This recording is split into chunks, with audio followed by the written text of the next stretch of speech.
కూడా దావత్ ప్రొద్దుటూరే. హ్మ్. మీకు మా యూనియన్‌లో లైఫ్ మెంబర్ నేను. ఓకే. ఓకే. అది హ్మ్. కూడా దావత్ ప్రొద్దుటూరనే ఉంటుంది. అంటే ఓకే. ఆహ్, పుట్టిన ఊరు మీద ప్రేమ అంతే. అవును. అవును. వేరేదేం కాదు. హ్మ్. మీరు యాక్చువల్‌గా ఆ ఏరియా ఎమ్మెల్యే గారైన వరదరాజుల రెడ్డి గారితోటి అవును. అవును. మీరు ఈవెంట్‌లో కూడా పాల్గొన్నారు. యాహ్! యాహ్! అప్పుడు మీ ఫీలింగ్ ఎలా అనిపించింది? అంటే ఒక చిన్న స్టేజ్ నుంచి హ్మ్. ఎమ్మెల్యే గారితో పాటు ఒక ఈవెంట్‌కెళ్ళేంత స్టేజ్‌కొచ్చారు కదా మీరు. అవునవును. ఇప్పుడు మీ ఫీలింగ్ ఏంటి అప్పుడు ఆ ఈవెంట్‌కి అటెండ్ అయినప్పుడు? ఆహ్, హ్మ్. అంటే మీరు ఈ క్వెషన్ అడుగుతారని నిజంగా తెలీదు. వెరీ హ్మ్. హ్యాపీ. హ్మ్. ఆయన వరుసగా 4 సార్లు, 5 సార్లు అవును. MLA sir. అవును. వరుసగా 4, 5 సార్లు ఎమ్మెల్యే. హ్మ్.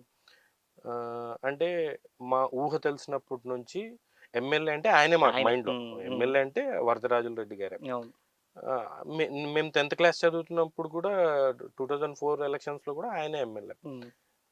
అంటే చిన్నతనంలో కొన్ని చూసినేటివి మనకు మెంటల్‌గా ఫిక్స్ అయిపోయి ఉంటాం గదా! అవునవును. సో, ఎమ్మెల్యే అంటే ఆయన పెద్దాయన, పెద్దాయన, పెద్దాయన. హ్మ్. అలాంటిది నేను ఆయన పక్కన కూర్చోవడం, ఆయనతో మాట్లాడడం, ఈవెంట్ షేర్ చేసుకోవడం అనేది నిజంగా అది చాలా గొప్పగా అనిపించింది. హ్మ్. పైగా నేను మీకు ఏదైతే చెప్పానో అదే మాట మా ఈవెంట్‌లో కూడా అదే చెప్పాను. హ్మ్. హ్మ్. ఎందుకంటే మామూలుగా కొన్ని కాన్స్టిట్యుయెన్సీలో మారుతూ ఉంటారు. అటు, ఇటు, అటు, ఇటు ఉంటాయి గదా! హ్మ్. హ్మ్. బట్ ఆయన అలా కాకుండా సైమల్టేనియస్‌గా ఒక్కటే నాన్ స్టాప్‌గా 5 దఫాలు. సో, అవునవును.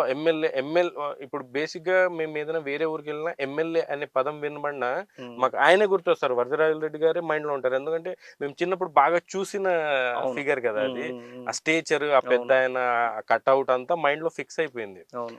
సో, వెరీ హ్యాపీ అనిపిస్తుంది. హ్మ్.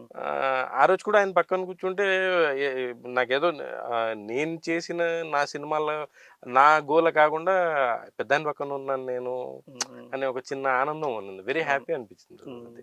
అది అంతే హ్మ్. డ్రీమ్ కమ్ ట్రూ అనొచ్చు. అవునండి. అవును. ఇంకోటేంటంటే కొంతమంది అంటే చిన్న చిన్న టౌన్స్‌లో అలా ప్రొద్దుటూరులాంటి ఈ ఒక కౌన్సిలర్ స్థాయి వ్యక్తి వాళ్ళ పెళ్ళికొచ్చినా హైగా ఫీల్ అవుతుంటారు. అవును.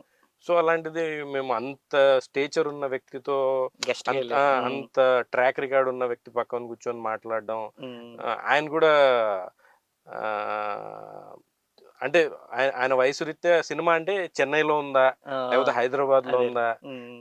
ఆయనకున్న సమాచారం మేరకు నన్నడిగి హ్మ్. పొద్దుటూరేనా? అవునా? మంచిది చేస్తున్నావు. మంచిది. చాలా సంతోషంగుంది అని అప్రిషియేట్ చెప్పారు. చేశారు. అప్రిషియేట్ చేశారు. భలే అనిపించింది సార్ అది. అది మీరు హ్మ్. నిజంగా అడుగుతారని అనుకోలేదు నేను. హ్మ్. నా మైండ్‌లోనే లేదది. ఓకే. నెక్స్ట్ హ్మ్. మీకు ఎవరు ట్రూ ఇన్‌స్పిరేషన్ ఎవరు ఇండస్ట్రీకి రావడానికి? ఒక్కొక్కళ్ళకి ఒక్కో ఇన్‌స్పిరేషన్ ఉంటారు. మీకెవరు ఆ హ్మ్. True inspiration? Cinema sir. హ్మ్. హ్మ్. హ్మ్. సినిమా. హ్మ్. హ్మ్. పర్టిక్యులర్‌గా ఒక పర్సన్ అని చెప్పలేను గానీ హ్మ్. సినిమా. ఎందుకంటే